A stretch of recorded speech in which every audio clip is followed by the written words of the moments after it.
va voir l'histoire de référence relative et absolue. Alors la référence relative et absolue, on pourrait la voir par exemple sur calculer le pourcentage de personnes qui viennent en bus. Donc ici on a 16 personnes, sur les 27 qui viennent, on en a 16 qui viennent en bus. Ça fait quel pourcentage par rapport à ceux qui sont en voiture? Donc le calcul il est ainsi, je fais égal 16 divisé par 27, ça me donne un résultat ici de 0,59, résultat que je peux passer en pourcentage directement en appliquant le format pourcentage. Parfait, j'ai mon pourcentage de personnes qui viennent en bus par rapport à ceux qui viennent en voiture et par rapport au total. Maintenant, si j'étire cette formule-là, donc je suis en référence relative, ça veut dire qu'il va s'adapter à la colonne qu'il y a juste après.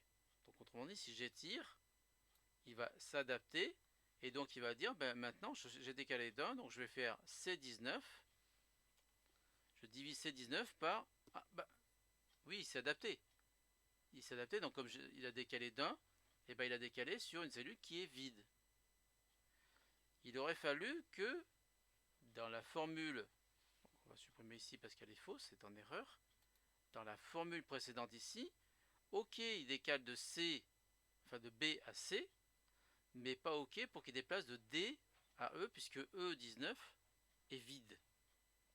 Il faut donc qu'on passe d'une référence relative, c'est-à-dire que D19 peut se décaler à E19, à une référence absolue qui est que D19 ne peut pas changer même si je recopie la formule. Pour ce faire, il faut juste que j'appuie sur la touche F4 et on a des dollars qui apparaissent devant le D et devant le 19. Ça veut dire que si j'étire ma formule, donc si je la recopie sur la colonne d'à côté, D19 ne va pas bouger. On va le voir tout de suite. Donc je reviens sur ma formule, j'étire ma formule, et là on peut voir que D19 n'a pas bougé. Autrement dit, j'ai mon calcul. Donc je sais que 40%, à peu près 40-41% des gens viennent en voiture et 59% des gens viennent en bus.